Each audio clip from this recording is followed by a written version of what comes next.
Page 99, tractate Eiruvin, 2 lines from the top of the page. Yesterday we discussed the Mishnah in regards to carry between one domain to another, meaning mainly between private domain and public domain. So Mishnah said, "Ubilvad shelo yotzi chutz." The condition is as long as a person did not carry outside of 4 cubits from the place that he was originally put in the public domain. So the Mishnah said, "Ha-hotzi chayav chatat." So you remember we said many times when it's come to the Hilchot Shabbat, so if someone does something beshogeg, unwittingly, he needs to bring a sin offering. So why? Because here we talk about carrying more than 4 cubits in a public domain. Lema mesayya le'Rava. We say that this Mishnah can prove what we explained yesterday in regards to Rava's statement. And here is the repetition of what we said at the very end yesterday. Da'amar Rava ma'avir chefetz mitchilat 4 lesof 4 ve'viro derech alav chayav. Which means a person takes an item, a vessel, and he carries it above the 10 handbreadths from the ground of a public domain. So regardless where is he exactly standing, if it's as we said yesterday at the top of the roof, or just by being physically in a public domain, as long as it's exceeded 10 handbreadth, which turn to change the status from a public domain to exemplary area, which is called in Hebrew makom ptur. So the Mishnah said directly, explicitly, that it's in that situation, so it's he needs to bring a sin offering. Tosfot in the previous page said in the Bua Matchil Ve'ha'amar that it's a little difficult to say that way. It has to be, because the way I told you is Rashi's way. Tosfot said that it has to be only in a situation that the person is at the top of the roof, because the Mishnah used the term Reshut HaYachid, which means that it's a private domain, and therefore you can say that a person is either standing in the top of the roof, or is in the courtyard. But here it has to be at the top of the roof. Anyway, back to our subject. Miktana imotzi chayav chatat, dilma imotzi patur aval asur.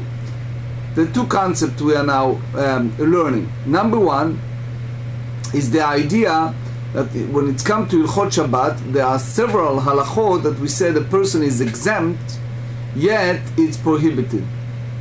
What does that mean? We're not talking about someone who did something intentionally, but we're speaking about situations like we expressed earlier, that something was unwittingly. Or here, as we said, if a person need to bring a sin offering for taking it more than 4 cubits in a public domain, maybe we say that he is exempt from bringing a sin offering, but since we have a rabbinic decree, not biblical, rabbinic decree, that the rabbis put the boundaries that the person, if we allow him to do it, he may go ahead and carry in a 10 handbreadth in the public domain, and that's basically a violation of rabbinic decree. So therefore, it's like a proof to what Rava said. Another option, Ika de Amrei, Ha-hotzi patur aval asur.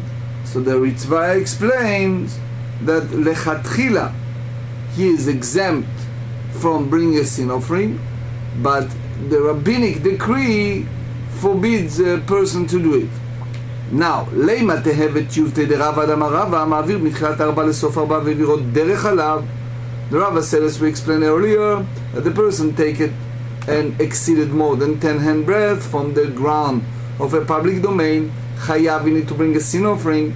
So it means that if he carries the item 4 cubit in this specific way, he is exempt from bringing a sin offering, and it is a contradiction to what Rava said.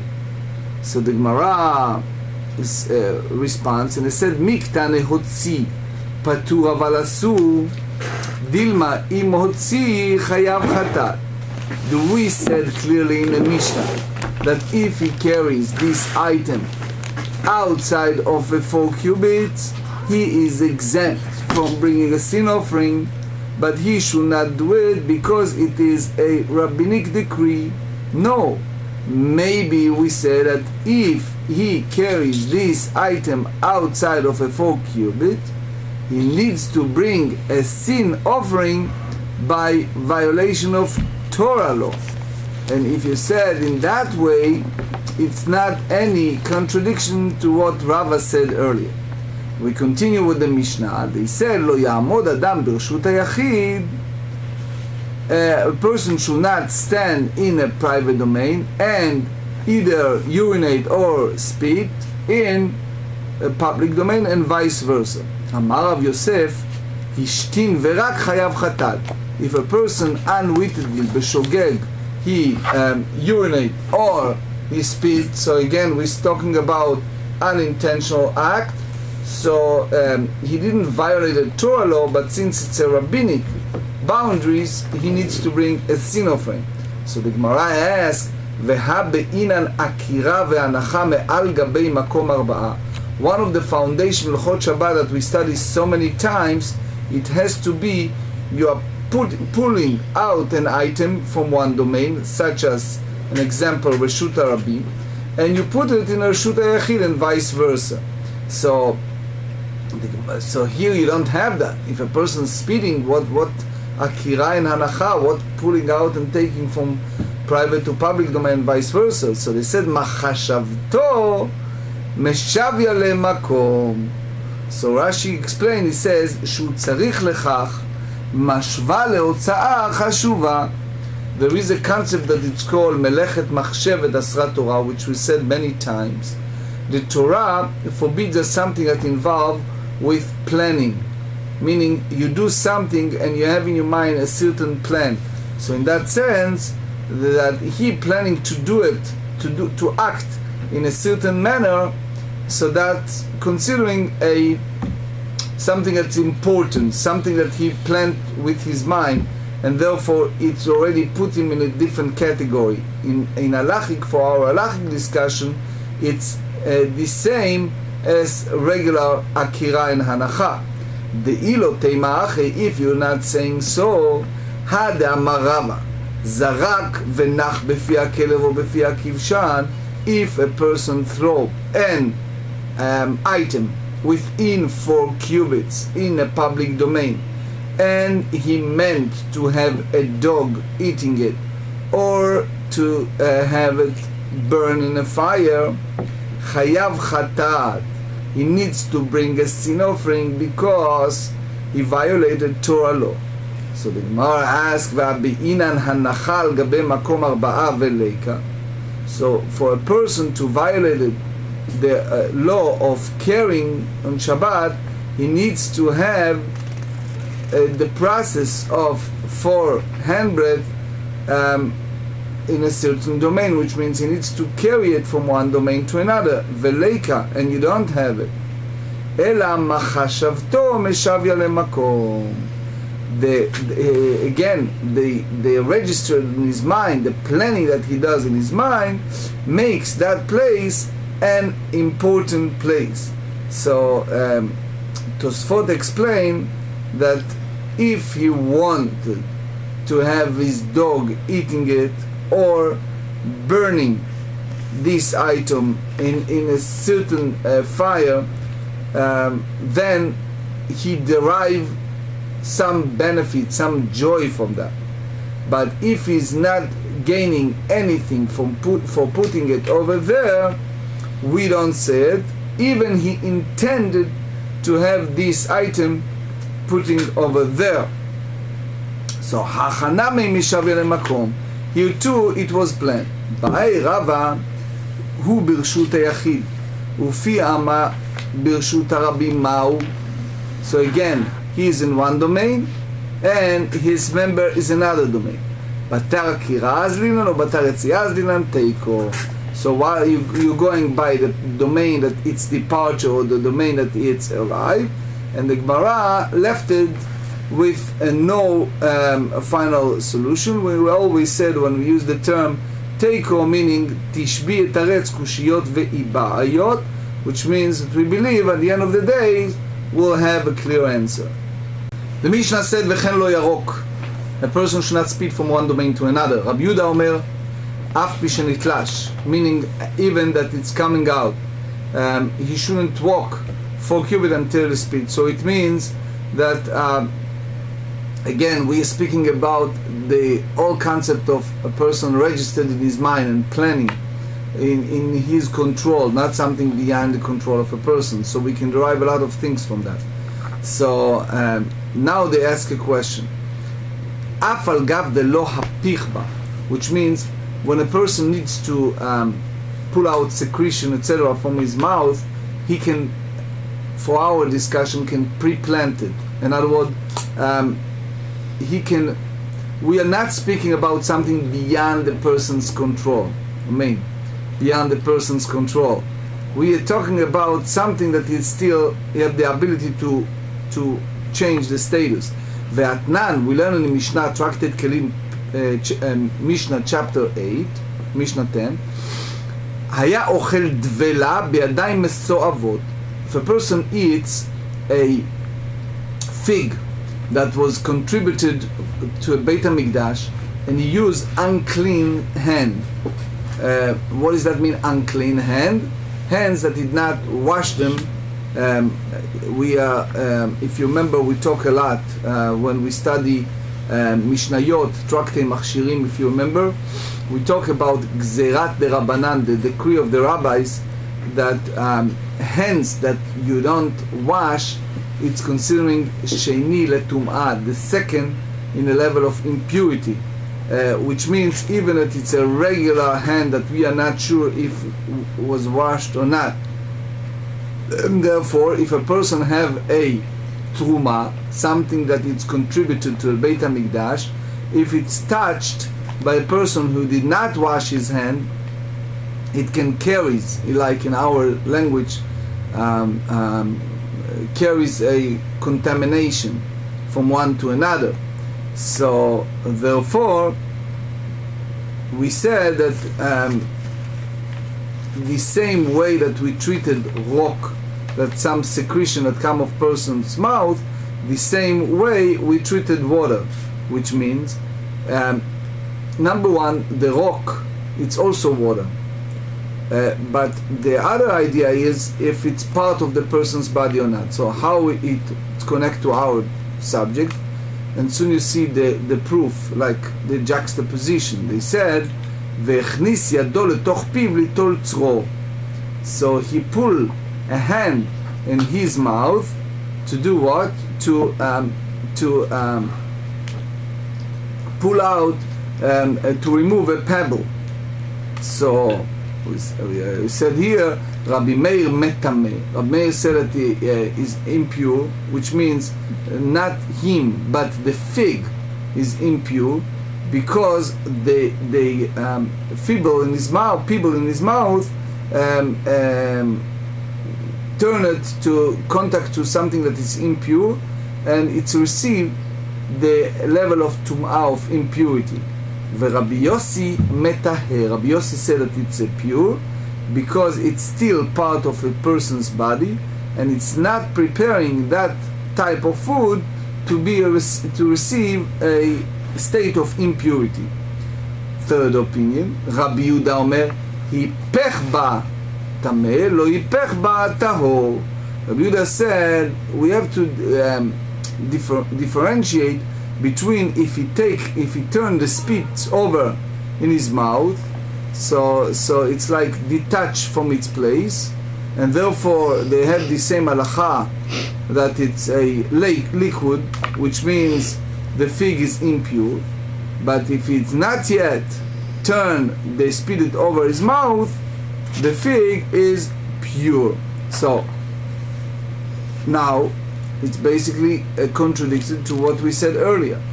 So there is a within disputation between Rabbi Yochanan and Reish Lakish how to reconcile this contradiction.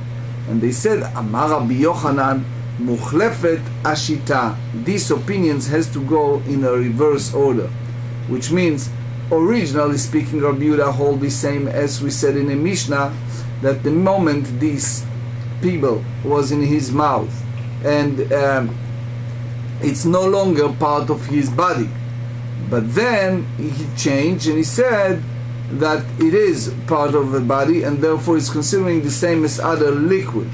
That's the way the Meiri understand here the text. Now, there are two ways to understand Mukhlefet Ashita in the different places in the Shas, in the Talmud. But here it means that the presentation of the disputation was not presented, was not clear presented in a proper way. Which means Rabbi Meir is the one who exempts and Rabbi Yehuda is the one who is make it liable, which means according to Rashi the original meaning here it's go by the first way we thought, that Rabbi Yehuda reverse his thinking and he changed his mind, but the Tosfot Arosh and Rabbeinu Hananel and others said no, it means that Rabbi Yehuda is the one who make this truma, this donation for the Beit HaMikdash impure, even he's not hipech rock, change the people in his mouth. And Rabbi Meir said that it's only if he did it in his mouth, and therefore it's basically reconciled the way it said in the Mishnah, it's a match. Reish Lakish Amar le'olam lo tachlif. Reish Lakish said no, you cannot change the way that Rabbi Yehuda presented. V'hacha b'may askinan, why the same Rabbi Yehuda said two things that one looks like contradicted to the other. It's speak about what? He says bekicho. Here we talk about plegum from here that is expelled through coughing. You know, sometimes a person cough and it's a result of coughing things come out. What? Phlegm. What do you say? How do you say? Phlegm. Phlegm. Thank you. So now the Gemara asks, V'atanya Rabbi Yehuda Omer kicho v'nitlash. The Rabbi Yehuda said that if one's how do you say this word? Phlegm. Yep. Was detached, he may not walk 4 cubits in a public domain with his mouth. So they said that's the Rashi said, because he explained that it's a difference between just something that pre-planned or is just come out, and the other Mefarshim said Tanya Rabbi Yehuda Omer bekicho v'nitlash, my love rok v'nitlash. So the Shita Mikubetzet explained in Bava Kama, very beginning, page 3b, the Shita Mikubetzet said that here we have to speak about effort, ba bli ma'amatz, something that is come without effort, or the person pre-planned and have an effort. What's the difference? So he said, lo kicho v'nitlash. It has to be that is it's coming out of his mouth, but it was detached. So it means we are here wants to differentiate between something that is part, quote unquote, of a person's body or something that is beyond person's control. That's the way the Shita Mikubeset understand the sugya. והתניא רבי יהודה אומר כיחו שנתלש וכן רוקו שנתלח לא יהלך 4 אמות עד שירוק. Sometimes a person, sorry for the expression, but sometimes a person walk and you see that it's still connected to his mouth with some secretion or whatever coming out of his mouth, and it's not fully detached from him. So here they said that if you walk in a public domain and you know that if it's no Eruv, there are restrictions that is not exceeded more than 4 cubits. So in that situation, we said that the persons have to stop and not continue walking until he pull it out, spit it out.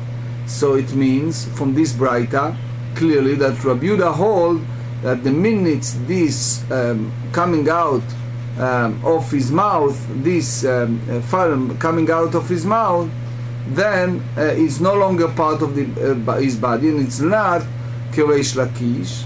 So they said, Ela machvarta de shaninan ki kara, which means it's clear that as we originally answered, that the way that Mishnah goes with regard to a spill and the ritual impurity must be reverse.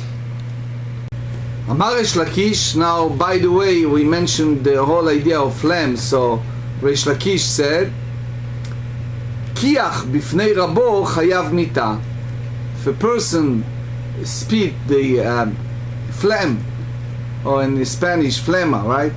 At the front of his Rebbe, teacher, he deserved a heavenly punishment of death. Shneimar, they said in the book of Mishlei, Proverbs, Kol mesanai ahavu mavet. Here they use the euphemism. It's like simile. It's using a different term to teach a metaphor. They said that those who hate me, God said, which means hating the Torah, deserve death. Which means al tikrei mesanai ela masniai. Do not read all those who hate me, but you should say those who make themselves hateful to me. Which means that by using this charge, then Rashi explains they make it disrespectful for me. So Rashi explained in the Tractate Shabbat, page 114, that when a Torah scholar or someone who represent to others the beauty of Judaism, he has to be very careful that not carry any type of Chilul Hashem, desecration of God's name. So one of the things, if you dress in a way that people get disrespectful to you, or if you have a certain manner of behavior that carries disrespect, it's not just to you, it's to all those religious people or people who study Torah. They said, look at him, and they said that everyone is like that. People are very easy to categorize others. So I remember the other day I have a discussion with the fellow. He was upset that some people in Israel, while they have the siren on the Israeli Day Independence, there are some very observant people who walk while it's a siren. And I try to tell him that those people are not represent the entire Torah world. There are in every tree of have some apples that they are spoiled. Doesn't mean the whole apples are bad. You know, it is all kind of. But the concept is that not observant people or people who are outside of the observant communities, they look at a person's speaking, behaving, dressing, etc., and they categorize, unfortunately, everyone the same. So the Gemara asks, so why you say that he deserves such a heavenly punishment? Veha meinas anis. He did so without his control. Such as a person have a cold, a fever, or whatever, right? You have some illness, and therefore you have this phlegm coming out of his mouth. So the Gemara response said, Kiach verak amrinan. We have to say that this fellow have a chance to move out of his Rebbe, and he can do it elsewhere without his present, and he didn't do it, and therefore that's the reason why he deserves punishment. Mishnah: Lo ya'amod adam bershut hayachid ve'yishte bershut harabim. Bershut harabim, אלא אם כן הכניס ראשו ורובו למקום שהוא שותה, וכן בגד. So the concept is that the person should not stand in one domain, for example, private domain, and he takes his hand in his mouth to a public domain and drink it, and the same apply that a person should not stand in a public domain and do the same to a private domain. That's the decree, because he may continue on to carry the vessel to inside the domain that he's standing there, and then is a violation of Torah law of carrying from one domain to another. The only condition, and by the way, we learned this, if you remember in the past, the only condition is if his entire body or most of his body is in the place that he's drinking, and therefore he can remember that you're not supposed to carry any vessels on Shabbat. And the same apply to a wine press that the Gemara later explained. Reisha Rabbanan v'Seifa Rabbi Meir. You remember we said many times when you have a Mishnah, so you have just a Mishnah and it's unattributed Mishnah, we go by Rabbi Meir. But here you can say that the first clause of the Mishnah, which not applied to this one, it's applied to the Mishnah we studied previously in page 98b. That Mishnah goes by the sages, and the Seifa, which means this Mishnah, the last clause, go by Rabbi Meir, that say that you cannot do it. So it cannot be that you have two Mishnayot, one after the other, one go by one way and the other one not. So there are several ways to understand it. The Chazon Ish in Orach Chaim Mem Aleph 41, he said that the question is if it was really transferring from one domain to another. What exactly happened? It really means that most of his body was in a different domain, or he already changed his status. So because if you go by that way, it's really following up the previous Mishnah.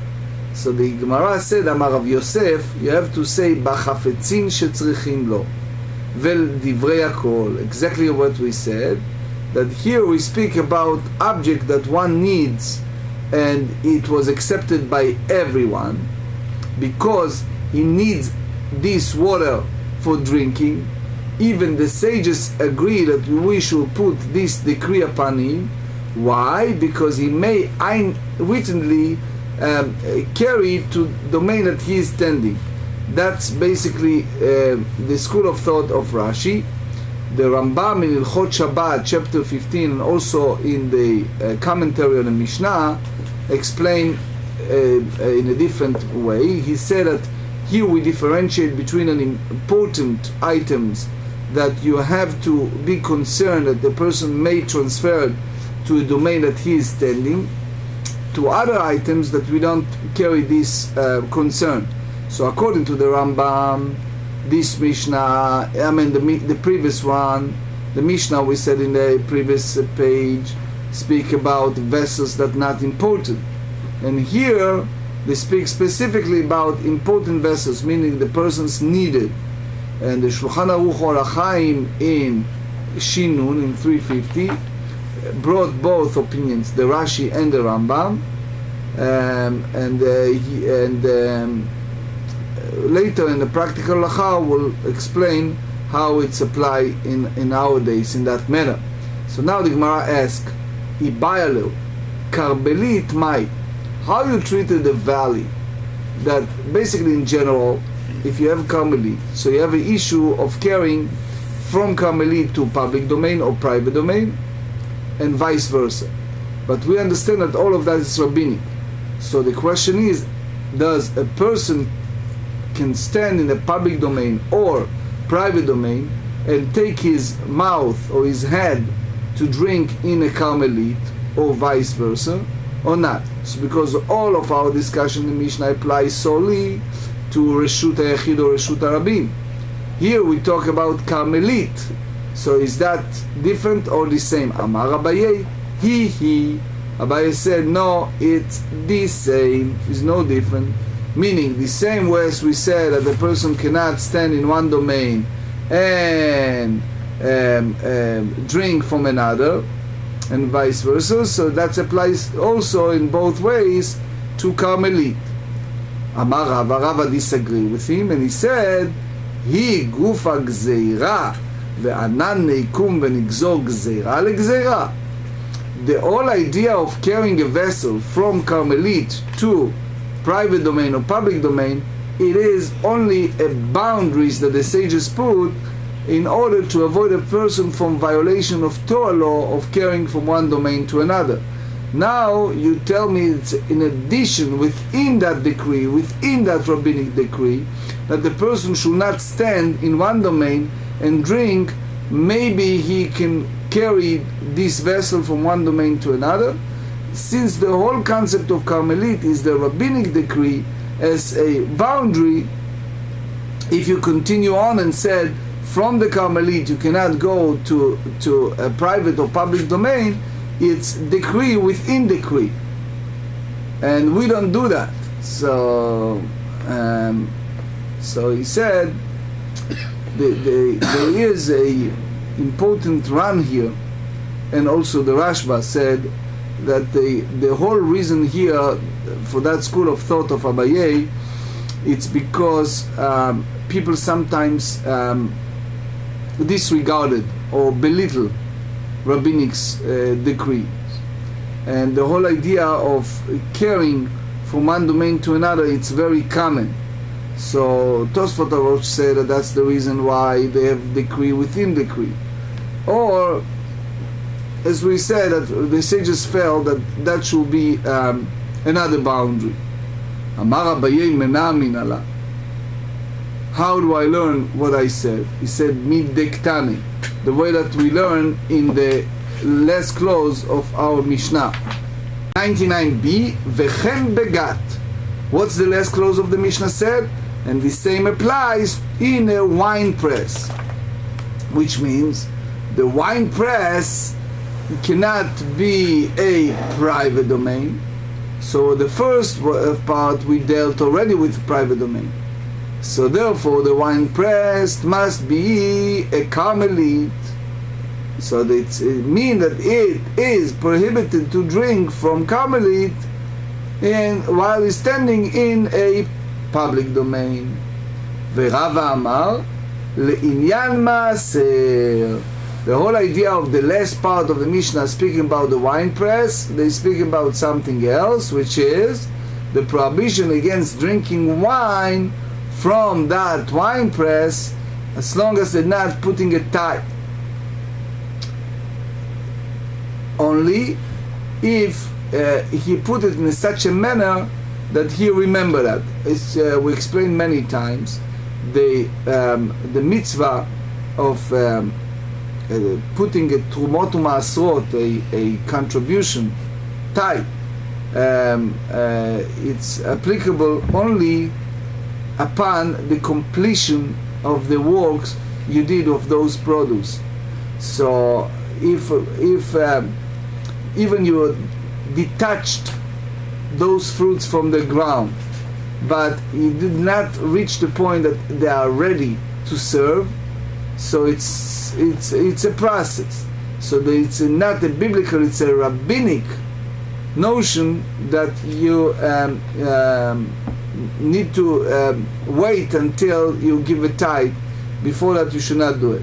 So but the sages not prohibited from eating that type of fruit only if it's a permanent manner, but if it's a temporary, you're allowed to do it. So here you have the wine press. So in one hand it's detached, but it's not ready to serve. So they require a person to drink it in such a manner, so he remember that he have the obligation to give a trumot u'maasrot, to give tithe. וכן אמר רב ששת, וכן בגת לעניין מעשר. רב ששת said the same. That's applied, that last clause of the Mishnah speaks about the law of trumot u'maasrot, giving tithe, that none. This is Mishnah, Tractate Maasrot, chapter 4. Shotin al agat, bein bechamin, uvein betzonen. Regardless, in those days, the wine was very strong. They need to combine it with water. So a person can stand on the wine press and drink wine, regardless if this wine combined with the hot water or with cold water. Upatu, but he's exempt from bringing a tie. Why? Because as long as the wine is not out of the wine press, so it's not considering a permanent drinking. Divrei Rabbi Meir. You remember we just said that if it's not finalized the process, it's not an issue. Rabbi Lazar Batzadok mechayev. He required Rabbi Lazar Batzadok that person first give tumot u'maasrot, and then he can drink. So even a person is standing on top of the wine press. V'chachamim אומרים, al hachamin chayav. ועל הצונן פטור. The sage said, this apply only if you combine it with hot. Hot, that's different. Hot water combining with wine, that's different. But if he combine it with something that it's cold, he's exempt. Why? Because it's considering a temporary drinking. מפני שמחזיר את המותר. Because whatever left over, what he is going to do. So Rashi explained that he's going to return to that spot in wine press, whatever left. So it means that our Mishnah follow the way of Rabbi Meir that hold that the drinking on wine on the wine press, it's considering what? A temporary drinking. And it does apply only when most of his body it's above the wine press. But without this, we may concern that he's going to carry the wine outside of one place and drink it there, and then it's considering a permanent drinking and it's prohibited. Now we go to the Mishnah. קולט אדם מן המזחלה למטה מ10 טפחים ומן הצינור מכל מקום שותה. So a person can stand in a public domain and he receive from the airspace of the vessel in his hand the water that comes out of from the gutter of the ground, and the condition is that that gutter has to be less than 10 handbreadth from the ground.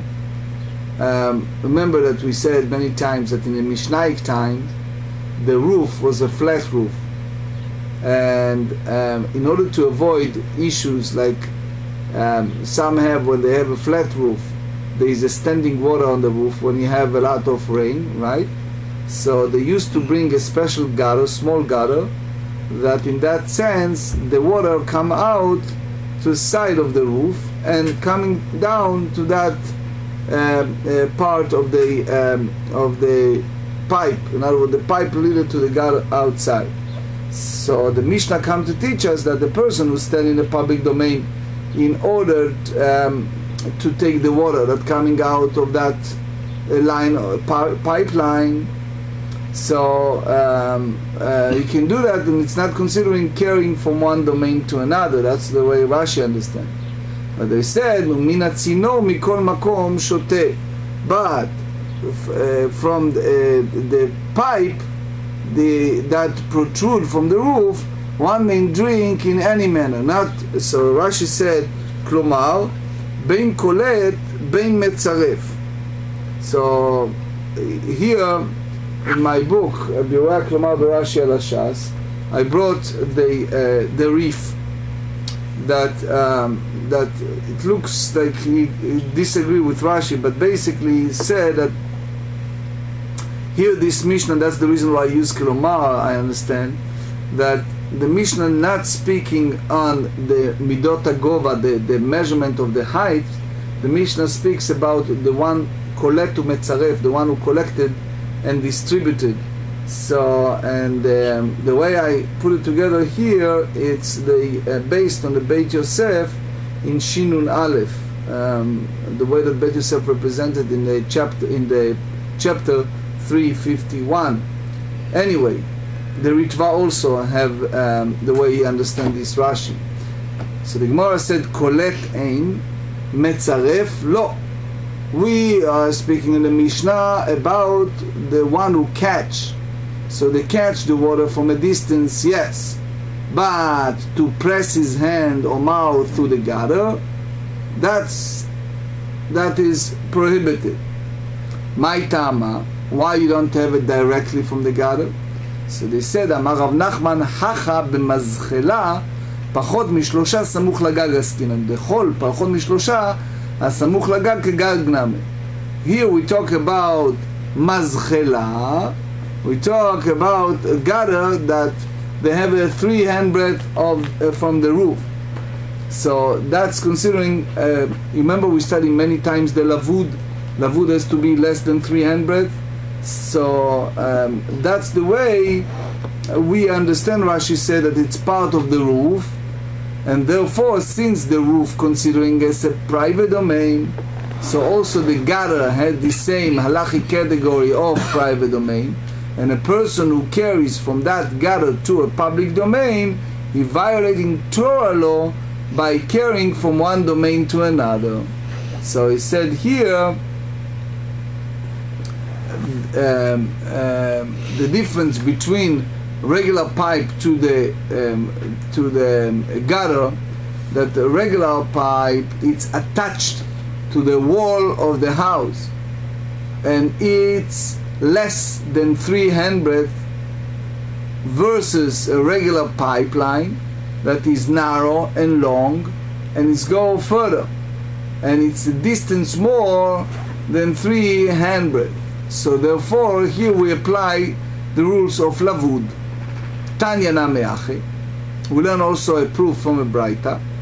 Omed Adam Birshut HaYachid Umagbiya Yado Lemala Ma'asara Tfachim. A person can stand in a private domain, such as at the top of the roof, and he lift up his hands above the 10 handbreadth to where lepachot mishlosha samuch lagag, to less than 3 handbreadth, in attached to the roof of his fellow.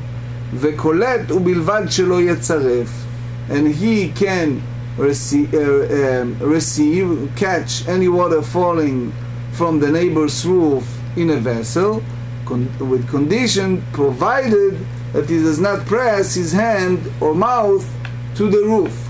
So Rashi said here, וקולט מן האוויר מים שיורדים מגגו של חברו, אבל לא יצרף. So Rashi said, ובמתניתי נמי שמעתי הגרסינן, אלא ומכל מקום, כלומר, מכל מקום המקלח קולה. So I explain this Rashi in my book, Bira Klomar, based on the book by Maharal Miprag, the book called Gur Aryeh. And in the Gur Aryeh explains that you have to differentiate between taking directly from a pipe or he put it in his mouth. Here I elaborate a lot about the Rif, the Rosh, the Lashon HaZahav, the Marsha, the Rambam. So it's way above the time of our discussion. But I urge you to read in my book. It's a long explanation what Rashi meant. In general, is the issue of how a person using it. If using it directly or it's using it toward other vessels. So back to our subject. Now, just a question on this. Yes. I'm a little confused. This seems to imply that if you're not touching the wall within 3 tvachim of the roof, even though you're collecting water within 3 tvachim, you're not in the Reshut HaYachid. Okay. So it would seem to me if you're collecting water within 3 tvachim of the roof, it holds the same status as the roof itself, which Correct. is a Reshut HaYachid. Correct. So you're collecting it in Reshut HaYachid and then transferring it into Reshut HaYachid. Yes, very good point, but let's talk a little bit about it. You are speaking about Hilchot Lavud. And Lavud, we said, has to be up to 3 handbreadth. So you have to differentiate between a carrying with a vessel and moving it from one domain to another, versus if you're using a direct contact. So if you are basically holding something for example, you're using a direct line of the pipe, or you're drinking directly from that, so you are below than 3 handbreadth, you treat it the same as regular private domain. Versus if you put it in a vessel, and then you fill up the vessel, and you are now standing, in that sense, the part of the body, or you're standing in a private domain, and you're now taking this vessel and moving it to a public domain, then it's a violation. So in other words, we are differentiating between direct contact, while you are fully in the one domain. So if you're in the airspace of within three tvachim of the roof, you're not actually in the Reshut HaYachid. Correct, that's the Okay, reef. so if you're touching it, then you're... Okay. Yes. Thank you.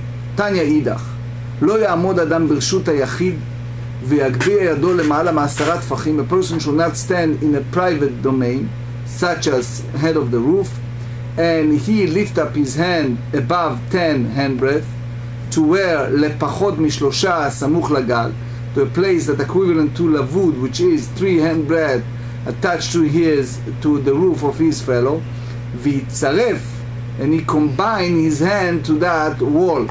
אבל קולט הוא ושותה, but he may catch water falling from the gutter and drink, as we said. Now, ומן הצינור מכל מקום שותה. Now, from the pipe, one may drink in any way. So they said, even combining with vessel or his mouth, directly. תנא אם יש בצינור 4 על 4 אסור, מפני שהוא כמוצאים רשות לרשות. Now he said no. If within the pipe you have 4 by 4 handbreadth, so it's no longer a short, narrow, a pipe, but it's a large one that have 4 by 4. And his entrance, the mouth, it's above the 3 handbreadth, so it's already carmelite. So if someone carry water directly from that pipe to a public domain, is a violation of rabbinic decree, which is carrying from carmelite to public domain. So the Mishnah allow regardless, even in a pipe that doesn't have 4 by 4 handbreadth. Next Mishnah said, בור ברשות הרבים וחולייתו גבוה 10 טפחים. If you have a cistern, like a pit, in a public domain, and an embankment 10 handbreadth high, which is the embankment is what? It's a private domain by itself. Now he said, חלון שעל גביו ממלאים ממנו בשבת. So if it's a window that above that a house that they have this pit, so he said you can fill up water from that pit toward the window, and he says the same ערימת אשפה. If you have אשפה ברשות הרבים, if a person have a trash in the public domain, like garbage dump in the public, that is the side is גבוה 10 טפחים, that you have the heights of 10 handbreadth, that it's a what is a private domain. חלון שעל גביו שופכים לתוכה מים בשבת. A window above the pile of refuse that abuts the garbage dump, so one may throw water from the window onto the dump on Shabbat, because you're allowed to carry from one private domain to another private domain. There are those who hold that you can throw it. That's the way Tosfot said in page 8. But we understand that it's just regular carrying. As long as it's above the 10 handbreadth, it's considering an exemplary area, Makom Ptur, and therefore it's not the issue from one private domain to another private domain. So now the Gemara challenged what the Mishnah said, and they said, B'maya skinan, what exactly we are handling here, Ileima bismucha, if we talk about a city, like a pit, that it's attached to a house, which means that within 4 handbreadth from the property area, lama li chuliya 10? why you need to say that you need to have embankment that have a 10 handbreadth in order to tell me that someone who put the water is exempt, because if the pit to the wall, the distance is of 4 handbreadth, it's not wide enough to make that spot a public domain, and it's makom ptur, is exempt area, and you can carry, as we said, from one private to another private domain. So Amar Rav Huna, hacha b'maya askinan b'mufleget. So Rashi explained that here we're dealing with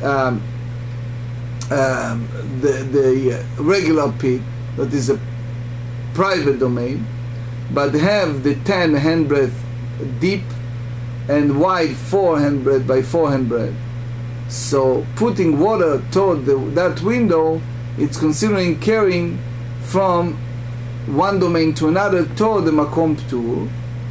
But he said that the Ritva elaborate on Rashi, says that's even lechatchila okay, an issue. But here, if it's minakotel arba'a, if the pit is a distance from the wall 4 handbreadth, v'tama de'ika chuliya asara, and the reason that we're allowed to fill up the water from that pit, it's because they have the embankment of 10 handbreadth, and therefore it's prohibited. Ha'leika chuliya asara. But if you do not have the embankment of 10 handbreadth, so he said kametaltel mereshut hayachid lereshut hayachid derech reshut harabim. So here we're involved with moving objects from one private domain to another by way of a public domain. So even we said earlier that a person can throw an item from private domain to another private domain using in between public domain. That's applied, the Rambam said, only if it's exceeded more than 10 handbreadth. Otherwise, it's not permissible to do it. So in other words, private domain, in between public domain, a person throw an item, but if it's below, then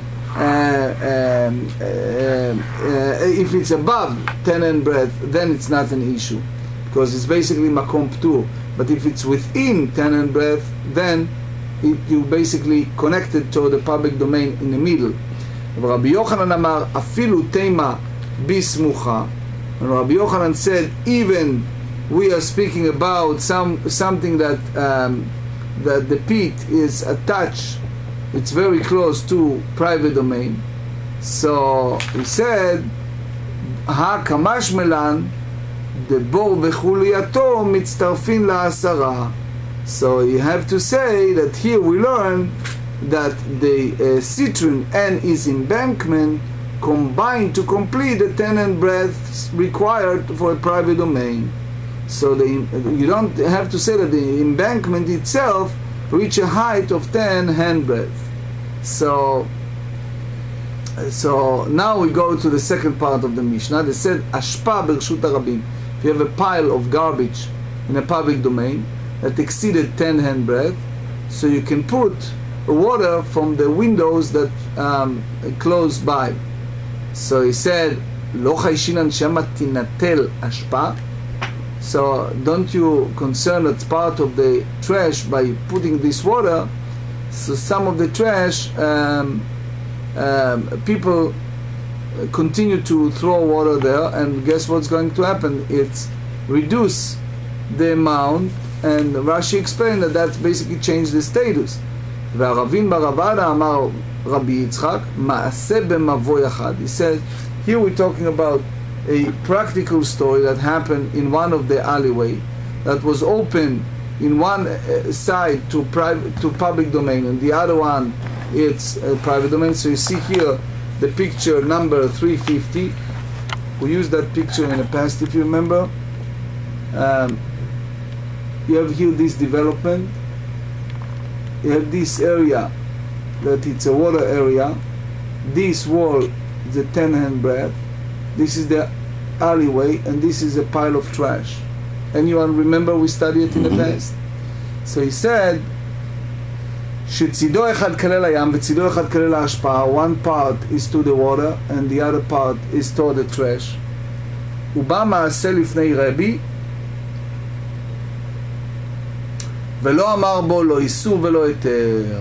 So they ask Rabbi if we can put, you see here this of the pole. So they ask him if we can do any cross beam or pole like regular close by alleyway, because this is basically the mechitza, the partition of 10 handbreadth. So they asked him what to do, and he didn't rules, neither allow, permissible or prohibited. He didn't say anything. Why? התר לא אמר בו דחיישינון שמתינתל השפעה יעלה הים סרטון. איסור לא אמר בו דקיימים מחיצות. So here they said the reason it doesn't say that it's permissible, because guess what may happen? It may happen that the garbage dump be removed, and then if you remove this garbage dump, what's next thing going to happen? He said that the sand and the stones that's standing here, it becomes strong and it became part of the sand ground, and therefore the whole petition will be just fall down. And the reason that it's not prohibited, it's because he said it's still the petition, the sea and the garbage dam have both a petition. So that means you have that, you basically should give them the heter, they're allowed to do it. So basically you can do it by making tikkun lechi, by making one of those poles. But he didn't want to do it because he said that the minute you allow people to do it, people get used to that, and people continue to throw to that trash, and it will reduce the level of the 10 hand breadth, and then you have those issues. And he says, you have to differentiate between the story that someone individual come and ask Rabbi that's a rule that he allow him, it basically reduce the height. But the one in Mishnah is speaking about the garbage that belongs to many, meaning the public, and therefore this is the concern that it may happen that since people constantly throwing things to that, so the Mishnah Berurah said in Shin Samech Gimel that it's very far concern that people will do that, since all the times people keep putting the trash over there. I just want to emphasize in this illustration 351 that when we speak about heter, about the way that he did not rule for permitting it, I meant to say that it's a speak about this area, because here we have the 10 handbreadth in this picture, and this area, the minutes that partition removed, this area turned to be a sediment, since the water is no longer reached that point and is no longer the partition there. So that's the reason why he didn't permit it at the first place. The first halakha is a Rambam, Ilchot Shabbat, chapter 13. Okay, a person throw an object from private domain, and he intended to land in a dog's mouth or in the mouth of the furnace in a public domain. So basically, I forgot your dog's name. Cyrus. So you are standing there, and the Cyrus is ready, and you throw it something, and he eats it. So they said that he's liable to bring a sin offering for his intent, because the intent is fulfilled. Another halacha, we speak about being disrespectful. That's Shulchan Aruch Yoredea 242. It's important that if a person have some type of phlegm, and spit it in the front of his Rebbe, his teacher, it's considering being respectful. And the Rambam used here the language of the Gemara that said that he punished from heaven. The same reason, person should be careful not to expel this phlegm or spitting, drinking while he's praying, because again it's inappropriate while we're talking to Hashem to do such a thing. We talk about the idea of person standing in a private domain and drinking in a public domain and vice versa. So the Shulchan Aruch Orach Chaim 350 said that it's prohibited. The Rambam maintained that this halacha applies only if you drink from quality utensils. The Mishnah Brura, based on the Eliyahu Rabbah, rules that it's always prohibited regardless. We ask about the wine press, and they said one who drinks wine directly from wine press is not required to separate type, because it's indirect. It's like he remember that he's going to have a tithe. However, if he diluted it with hot water, so it's a fixed drinking. So the sages said that it's here basically have the issue of doing that without giving a tithe. That's basically, if you want to read more, it's a Rambam, Hilchot Ma'asrot, chapter 5. The last halacha of today is the gutter and the pipe. And we said that gutter that is within 3 handbreadth of the roof, it is prohibited to stand in a public domain and press one's mouth or vessel to the gutter. However, it's permitted to collect the water as he pours down. If the pipe or gutter extends 3 handbreadth behind the roof, it's permitted to press one's mouth or a vessel against it, as long as the gutter is not 4 by 4 handbreadth in size. Shulchan Aruch Orach Chaim 351.